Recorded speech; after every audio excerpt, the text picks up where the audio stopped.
Good morning, madam. This video is going to present about the increasing of private food and beverage that caused high cost of living in Malaysia from 2018 to 2022. This is our group member. I will start the presentation with the background of high living costs due to food and beverage. The cost of living refers to the amount money need to maintain a certain standard of living. The higher cost of living, the lower standard of living. The factor cost increase price of food and beverage is increasing of global commodity price. The food price was increased 53% in last 2 years up to 2022, and Malaysia have to spend more money to import food. The second factor is exchange rate fluctuations when ringgit value depreciation in latest 10 years. This caused buying power using Malaysian ringgit become weak and import become more expensive compared before. Third, foreign country policy and regulation will also give impact on commodity price. Government India charged 40% export taxation on onion and garlic, so import costs increase. Fourth, supply chain of commodity disruption because of Russia and Ukraine war caused the supply food decrease and indirectly caused the food price increase. Fifth, climate change caused the production of commodity decrease, such as India, Thailand, and Philippines experienced production in this year due to greenhouse effect. Malaysia income level P40 to 320 will spend 12% to 31% of their salary to buy food and beverage. For low income individual, they will spend large percentage of their salary to buy food to meet their daily needs. My name is Tan Wei Yan. My project number is 29174. I would like to present about government policies that have been implemented by Malaysia, which is subsidies. Subsidies divided into three types, and the first is goods subsidies. The government has allocated the budget of 1.5 billion towards providing subsidies for seeds, fertilizers, and the regulations of paddy price and output. And this includes specific allocations around 40 million for subsidies on Huma paddy fertilizers. The government also increased subsidy rate of pesticides from 200 ringgit per hectare per season to 300 ringgit per hectare per season for the year 2022. And next is bulk subsidies. The government has implemented the measures to food and beverage industry in managing their operation expenses and to promise the sales price of rice does not increase by offering imported white rice at a discounted retail price of 160 ringgit per 50 kg. These decisions willing to assure the reliability of domestic white rice supply through reducing massive purchases by food and beverage industry for commercial use instead of purchasing for local use. And the last one is cash subsidies, which is Penduduk Keluarga Malaysia 2022. The total payment to be received is as follows. For those who are household and their income was 2,500 ringgit and below, they can get the 1,000 ringgit and increasing based on their number of children. And for those who are in between 2,501 to 5,000 ringgit, they can get the 400 ringgit and increasing based on their number of children. For those who are single citizens and their income was 5,000 ringgit and below, they can get the 600 ringgit.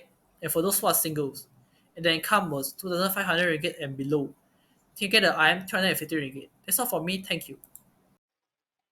Hi everyone, my name is Bernard Kozanian. My matrix number is 285698.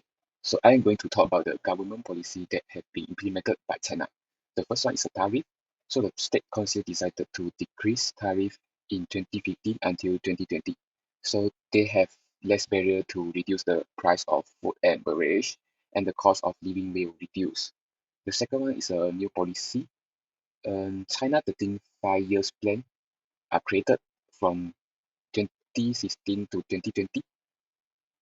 The China GDP growth for RMB 67.7 trillion to RMB 92.7 trillion by 2020.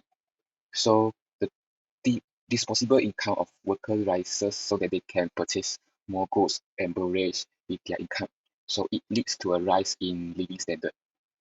In 2020, the Ministry of Ecology of Environment published a policy which is National Planning for Prevention and Control of Groundwater Pollution to face the problem of increasing pollution of underwater resources.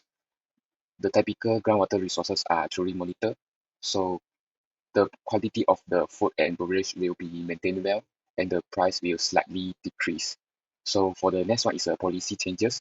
So now the overfishing is a serious problem now.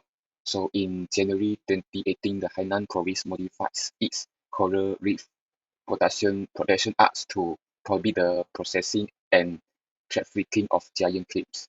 Hence, the fish are protected and its price will be stable.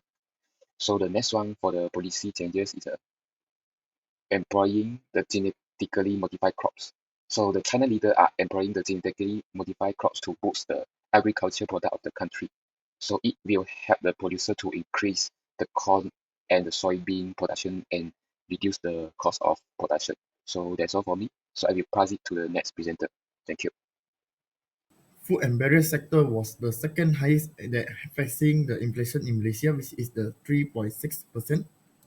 Food and beverage from 2018 to 2022 with the high CPI, which is the 4.7% at the April 2021, and the lowest, which is negative 2.9% at the April till May 2022. This was because the government gives the subsidy during the COVID pandemic period, whilst the government reduced the subsidy after and trying to boost the economy. Even though the CPI was still high, but it reduced from January to October. This is because the government published the budget 2020 with the theme Malaysia Madani, which is the focus on addressing the high cost of living, further strengthening the social safety and enhance the micro, small, medium enterprise and the ecosystem. Okay, next come to the inflation rate in the food and beverage sector in Malaysia. The trend or the inflation rate or the food and beverage in Malaysia from 2018 to 2022 was not consistent, which is increase, decrease, and then increase back. Food and beverage from 2018 to 2022 with the higher inflation rate, which is 5.8% in 2022, and the lower rate, which is 1.3% in 2020. This is because increase the transportation expenses, distribution to the global value chains, and the shortage or the import supplies. Hi, madam. My name is Lim Ding Ye, entry number 292024. Next is the CPI of FMB in China from 2018 to 2022. Based on the bar chart, we notice that the CPI of FMB in China is showing both upward and downward trends. In this case, the CPI of FMB in China increased from 2018 to 2020, which is increased from 101.9% to 108.4%. This is because the per capita income increased because of the GDP increase, and it will cause the excess demand and also will drive up the price of the F&B. In 2021, CPI declined to 99.7%, and finally CPI reaching to 102.4% in 2022 due to the outbreak of COVID-19, which was caused the closure of raw material factories in China and caused the supply of F&B decrease and increase the price of the F&B. Next is the inflation rate of FMB in China from 2018 to 2022. Based on the right chart, we notice that the inflation rate of FMB in China also showing both outward and downward trends. In this case, the CPI of FMB in China increased from 2018 to 2020, which is increased from 1.9% to 8.3%. This is because China covers a tariff of 15% on products imported from United States, including the food and the relevant products. When the price of the raw materials import was increased, it will raise the cost of products, consequently will also driving up the price. In 2021, CPI declined to negative 0.3%. Finally, CPI reaching to 2.4% in 2022 because of the duration of the Russia and Ukraine conflict, which are increasing the price of the gas import. Next is opinion. First, the government needs to undertake reforms in higher education. Second, the government also intends to engage in collaboration with technology companies to offer training opportunities to both university students and employees. The last but not least, the government need to improve agriculture sector through the using of high technology such as drones, aerial remote sensing, precision agriculture (PA), remote sensing (RS), and variable rate technology (VRT).